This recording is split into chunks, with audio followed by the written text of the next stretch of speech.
So today we shall discuss Green's functions. Green's functions are specific tools and functions that do play a major role in solving partial differential equations. So this class will be divided into three. In the first one, we'll present, it's going to be a general introduction where we will discuss the origin of this function, their definitions, and where it comes from, and some applications. And I would like to make two other classes about explicit calculation of these functions. So let's see how this first class is going to be divided.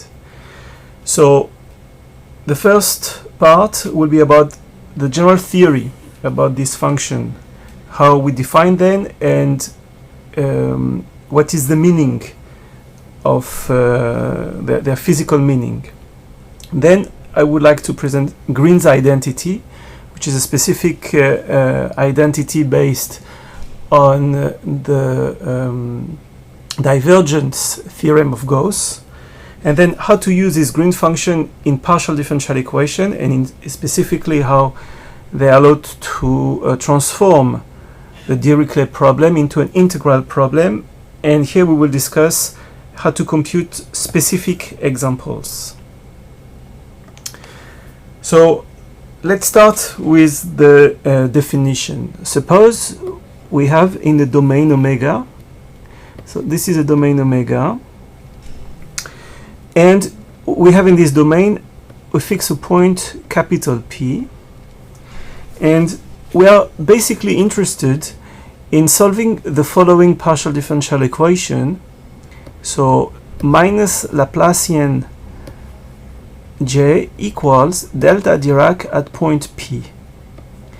And so let me remind you that the Laplacian by definition is the sum of the second derivative of the coordinates. So if we're in dimension n, this is what we have. And in addition, for this problem to make sense, we need to give specific boundary condition. So basically there are two cases.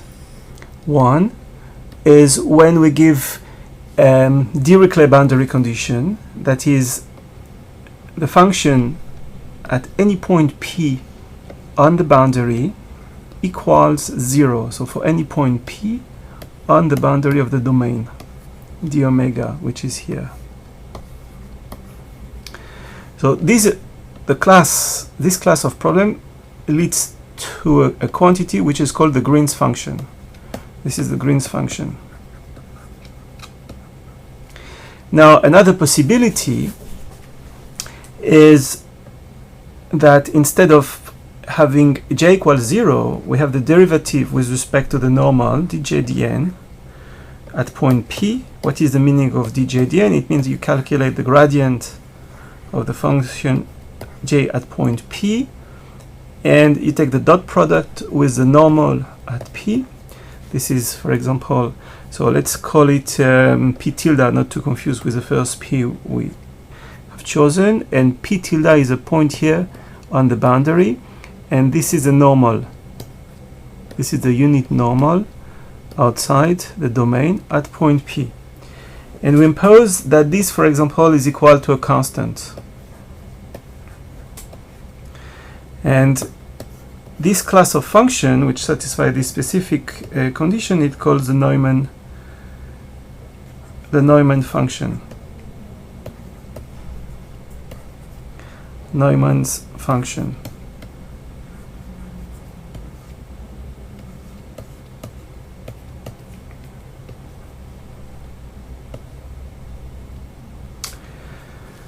All right. So now the question is, of course, how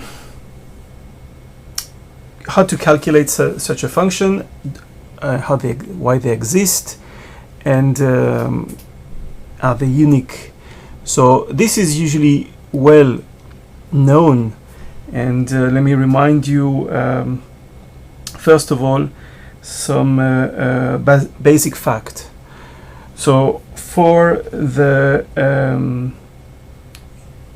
for the Neumann function, for example, there is a condition of the existence, because if we have Laplacian j equals minus delta Dirac at point P, and let's say dj dn equals a constant, let's call it, let's say, alpha, then if we integrate by integration over the domain omega, we get integration of Laplacian of j over omega, which is by definition equals to minus delta Dirac at over omega over the volume dv. So by definition, this is precisely equals to minus 1, while this quantity is equal to dj dn by the Gauss theorem, because this is divergence of gradient of green, and this is dj dn over d omega ds. So if dj dn is a constant equals to alpha, it means that alpha multiplied by d omega must be equal to minus 1. Thus alpha, in order for this to exist, must necessarily be 1 over the surface of the domain. So this gives us condition that the constant alpha cannot be anything. So let me just write the general theorem for the Neumann function, and in this first class I will just make the statement. So there exists a unique solution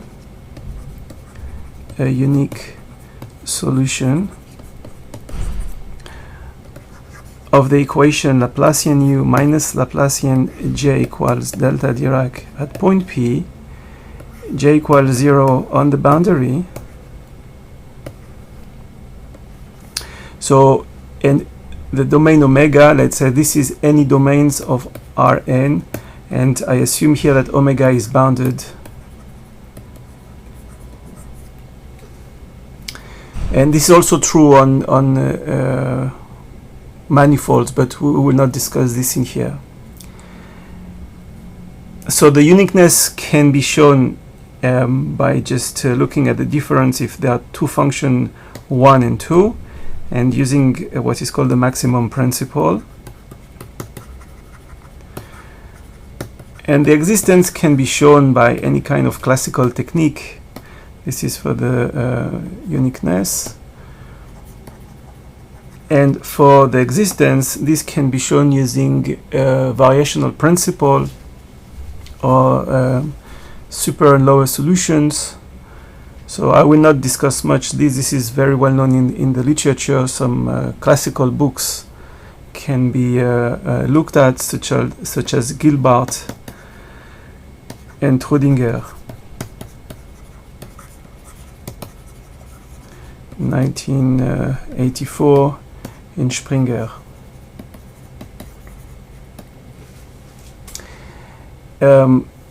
And the situation is the same for the Green's function, for the Neumann's function. So this is theorem 1 for the theorem 2. So this is 1. So there exists a unique solution for, there exists a unique, not unique actually, there exists a solution for the equation Laplacian in j equals minus delta Dirac. dj dn equals a constant, and we know what it is. It's minus d omega for the volume. And of course this is defined, j is defined up to a constant. That's why there is not a unique solution. So j is defined up to a constant.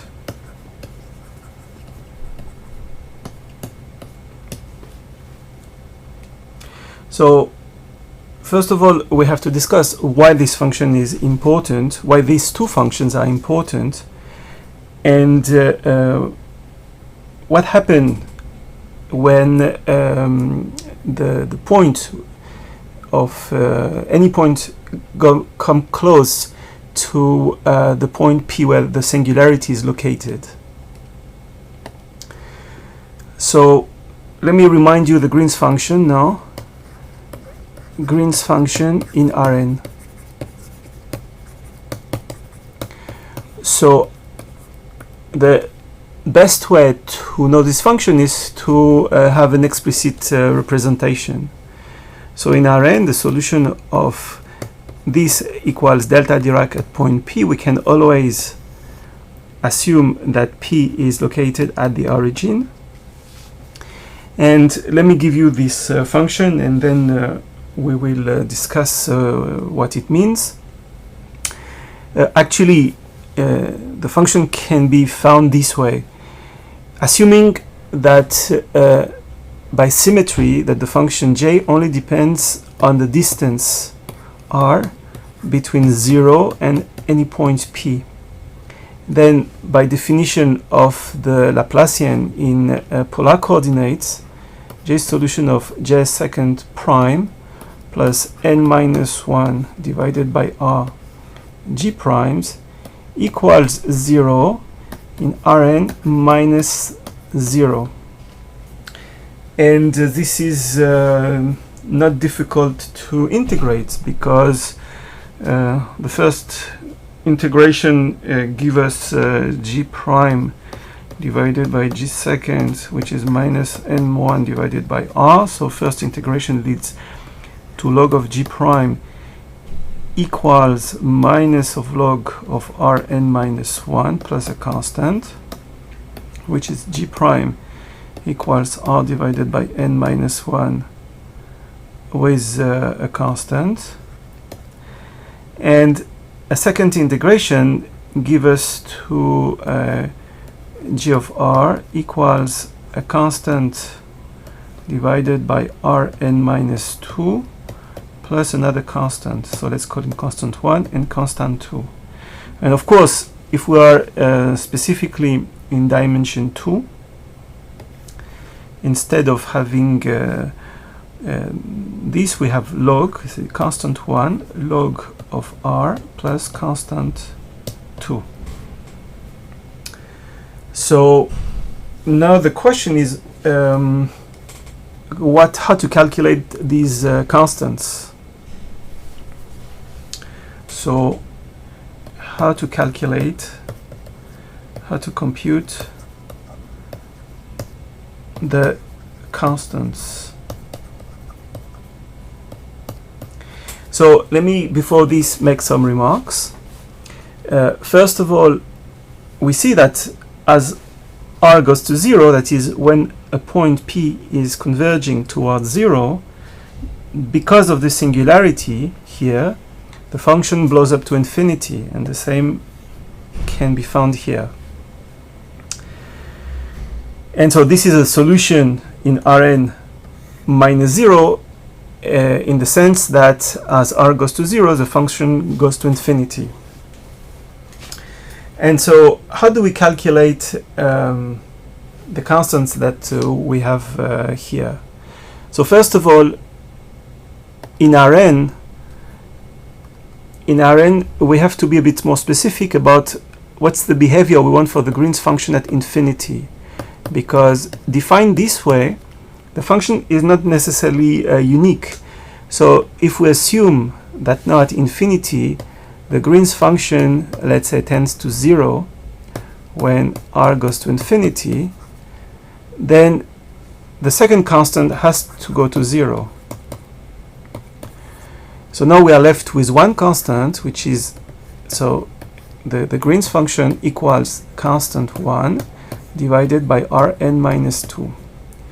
So since this function has to be equal to the delta Dirac, the one possibility to define the constant is to integrate equation star over a ball of whatever the radius, call it epsilon, centered at 0.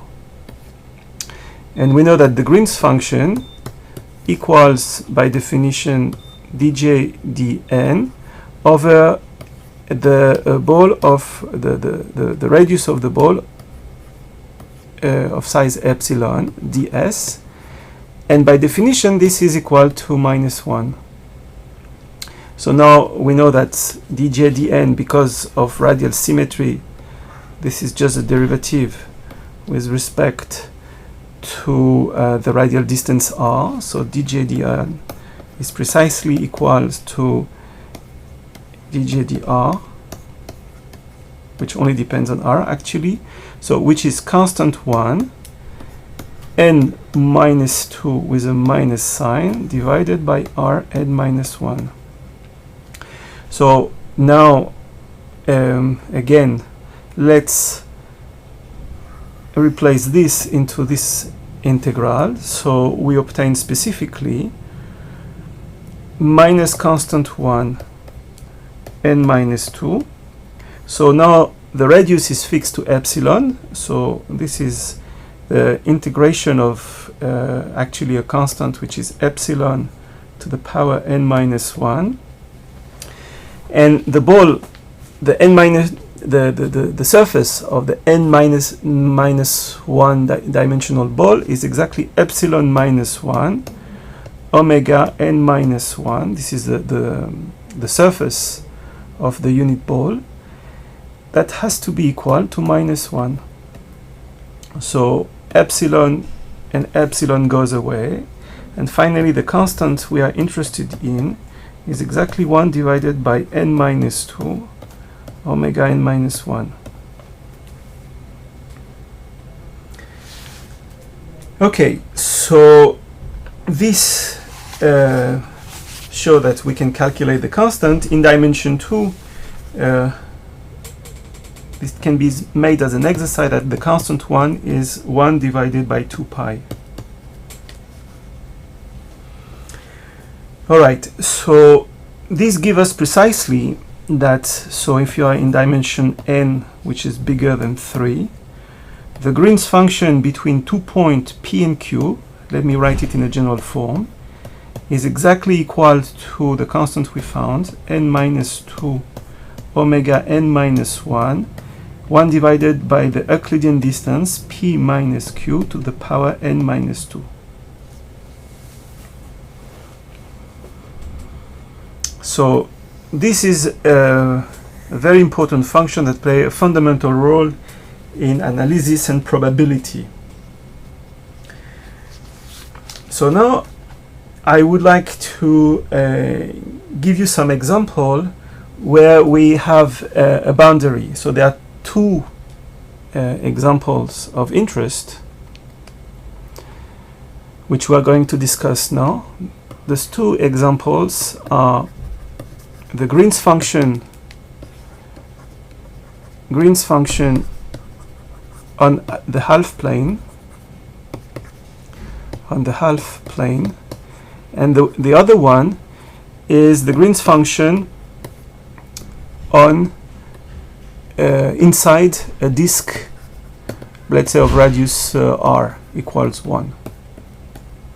So let's go to the first case. Suppose we have half a plane, and now we have a point P where we have the singularity, and we would like to construct the Green's function at a current point Q such that on the plane, let's say we have either Dirichlet boundary condition, which is J is equal to 0, or the GDN equals 0. So this can be done by the classical methods of images known in electrostatic, where the method is to find here the symmetric of point P across the plane. such that this distance is equal to that distance. So this is called the point, let's call it p tilde. And then the Green's function can be constructed this way. The Green's function in half of the plane is exactly the Green's function as if there was no plane, p minus q, and plus or minus, depending on the Green's function we are interested in,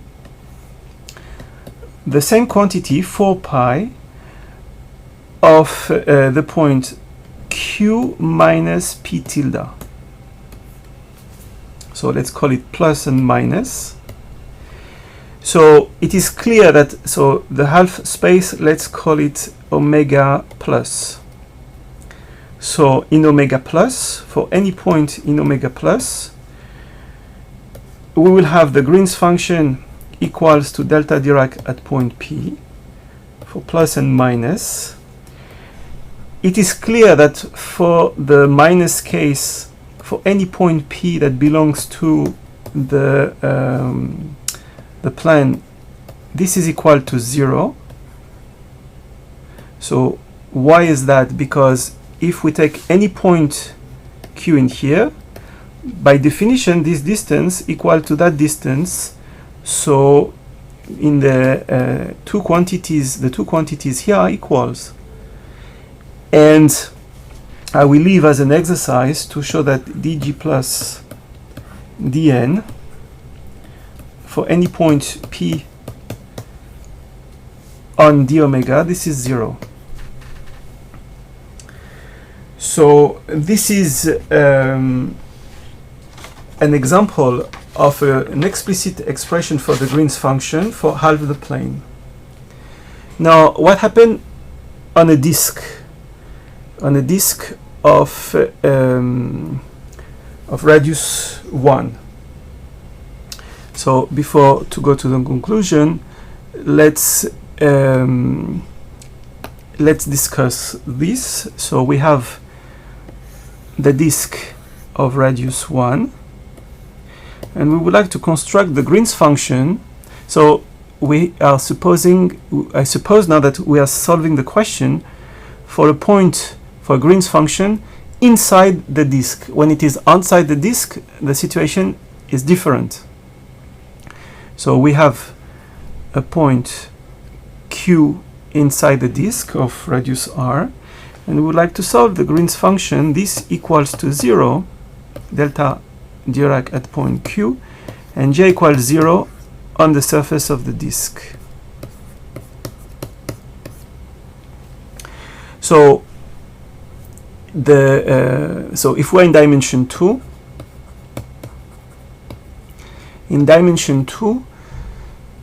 this is equivalent to looking at the problem in the complex plane. And what is clear is that the Green's function near the singularity Q has always the same singularity. So the singularity will always be 1 over 2 pi log of Q of P minus Q. But this function, this singularity, this singular part here, which is called, this is called the singular part. The singular part does not satisfy 0 boundary condition. So to find this, it is possible to use the Mobius transformation, and I'm going to give you directly the results. The Green's function, and let me use the variable z and xi for p and q. We are in the complex plane. This is 1 minus 2 pi log of z minus xi divided by 1 minus xi z, absolute value. So it is clear that we have a singularity for when z goes to xi. We recover the singular part as we mentioned in here. However, now we have to show that j equals to 0 on the disk, on the surface of the disk. So this is clear because on the surface of the disk, z can be written I theta, and we are left with the function is 1 divided by 2 pi log of I theta minus psi divided by 1 minus the conjugated I theta. And we know precisely that the 1 minus psi I theta, this, by you multiply everything by the conjugated quantity, which is equal to minus I theta minus this.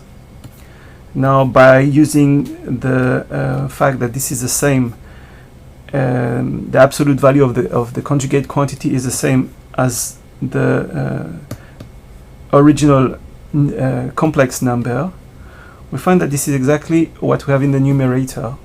So this is exactly log of 1, which is 0. So we're going to stop here the first class for the Green's function. The last thing I would like to discuss now, before closing, is the Green's identity, because it reveals really why Green's functions are important. So now we will discuss Green's identity.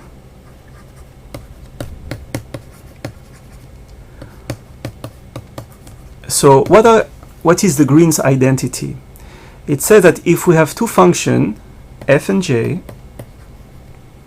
then the Laplacian of f multiplied by j minus f Laplacian of j, this is specifically equal to what happened on the boundary of the domain. Suppose omega is a bounded domain, regular domain with a smooth boundary.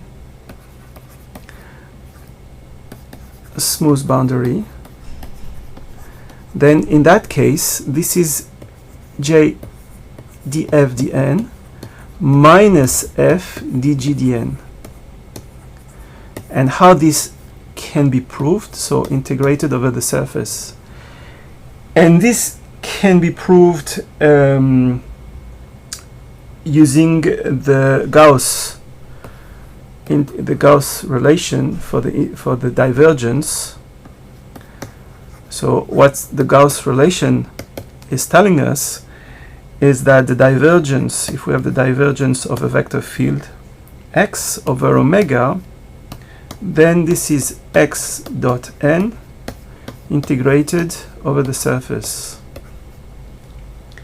Now, so I will leave it as an exercise, but just to give you the first line of the calculation, f gradient j is precisely equals to f divergence of gradient of j over omega. And by integrating this by part, this is specifically equals, I mean, this can be really rewritten as the divergence of f gradient j. And for this, we need to subtract minus gradient f gradient j. So this is over omega. And now what needs to be done here is to apply the Green's identity for the divergence term as we have shown before. So this is just f dj dn over d omega minus gradient f gradient j. And now by doing the same and exchanging f and j and subtracting, we obtain the Green's identity. So why the Green's identity is important in the context of the Green's function. So now this is the final part of this class, which is about the application. So application to solve the following Dirichlet problem. So suppose you're interested in solving the equation Laplacian u equals f, where f is a function, a given function, and u equals j on the boundary. So I'm not being specific about the space. I'm just going to show you the formal calculation using the Green's identity. So if we now use the Green's function, which is Laplacian j equals minus delta Dirac at a point P, and j equals 0 on the domain. Now by using Green's identity applied to u and j, we obtain u d j dn minus j du dn integrated over the domain ds equals u Laplacian j minus j Laplacian u over omega. So by definition, this is, so let's consider each term separately. So this Laplacian j by definition is equal to minus delta Dirac. So this is minus u at point P minus j Laplacian u. This is Green's function. So let me write everything, P and Q, and du is equal to f of Q, and this has to be integrated over all the domain d volume of Q.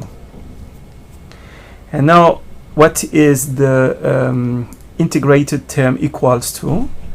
So by definition this term is 0 because j is 0 on the boundary, and we are left with u equals j on the boundary. So this is dj dn of P and Q, u of Q ds Q over the boundary.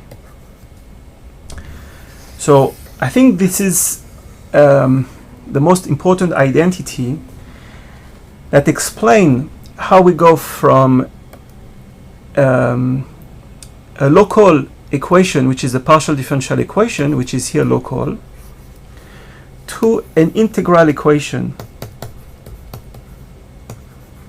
which accounts for the entire property of the domain through the Green's function.